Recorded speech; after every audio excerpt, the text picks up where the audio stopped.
Last Stop on Market Street. Words by Matt de la Peña and pictures by Christian Robinson.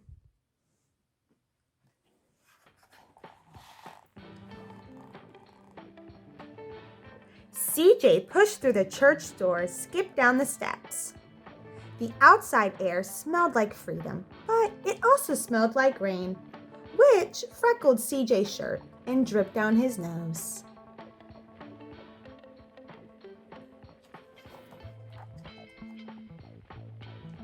He ducked under his Nana's umbrella, saying, "How come we gotta wait for the bus in all this wet?" "Trees get thirsty too," his Nana told him. "Don't you see that big one drinking through a straw?" CJ looked for a long time, but never saw a straw.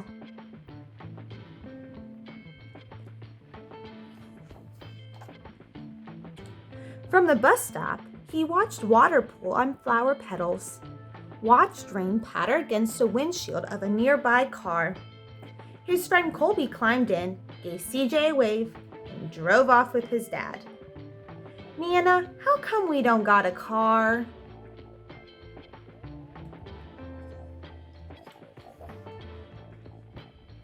"Boy, what do we need a car for? We got a bus that breathes fire.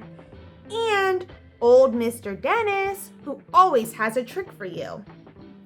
The bus creaked to a stop in front of them. It sighed and sagged, and the door swung open.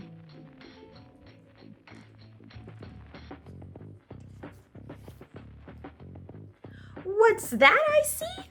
Mr. Dennis asked. He pulled a coin from behind CJ's ear, placed it in his palm. Nana laughed with her deep laugh and pushed CJ along. They sat right up front. The man across the way was tuning a guitar. An old woman with curlers had butterflies in a jar. Nana gave everyone a great big smile and a "good afternoon." She made sure CJ did the same.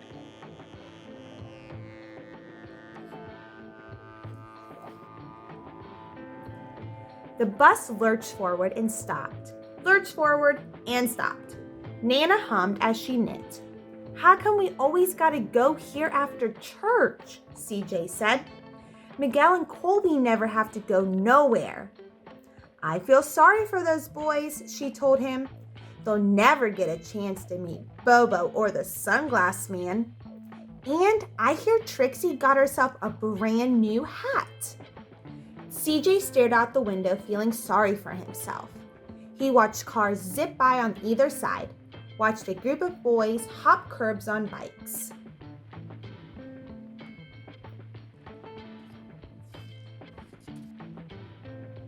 A man climbed aboard with a spotted dog. CJ gave up his seat. "How come that man can't see?" "Boy, what do you know about seeing?" Nana told him. "Some people watch the world with their ears." "That's a fact. Their noses too," the man said, sniffing at the air. "That's a mighty fine perfume you're wearing today, ma'am." Nana squeezed the man's hand and laughed her deep laugh.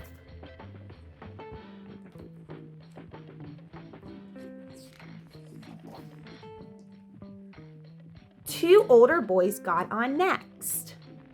CJ watched as they moved on by and stood in back. "Sure wish I had one of those," he said. Nana set down her knitting. "What for? You got the real live thing sitting across from you. Why don't you ask the man if he'll play us a song?" CJ didn't have to.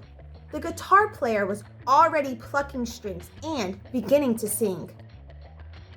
"To feel the magic of music," the blind man whispered, "I like to close my eyes."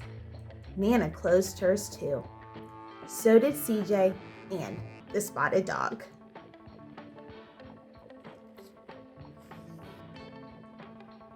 And in the darkness, the rhythm lifted CJ out of the bus, out of the busy city. He saw sunset colors swirling over crashing waves, saw a family of hawks slicing through the sky, saw the old woman's butterflies dancing free in the light of the moon.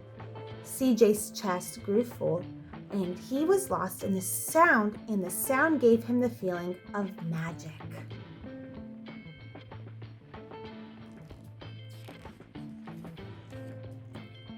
The song ended and CJ opened his eyes. Everyone on the bus clapped, even the boys in back.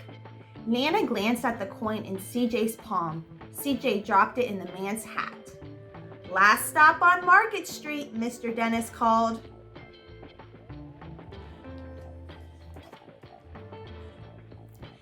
CJ looked around as he stepped off the bus. Crumbling sidewalks and broken down doors, graffiti-tagged windows, and boarded up stores. He reached for his Nana's hand. "How come it's always so dirty over here?" She smiled and pointed to the sky. "Sometimes when you're surrounded by dirt, CJ, you're a better witness for what's beautiful."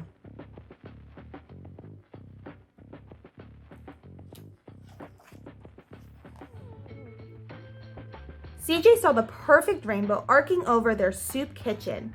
He wondered how his Nana always found beautiful where he never even thought to look.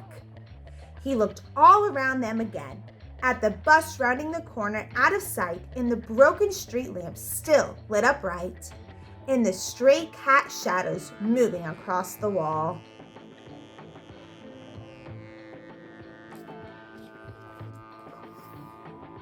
When he spotted their familiar faces in the window, he said, "I'm glad we came."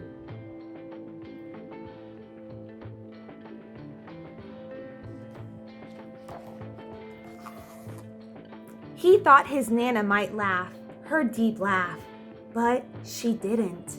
She patted him on the head and told him, "Me too, CJ. Now, come on."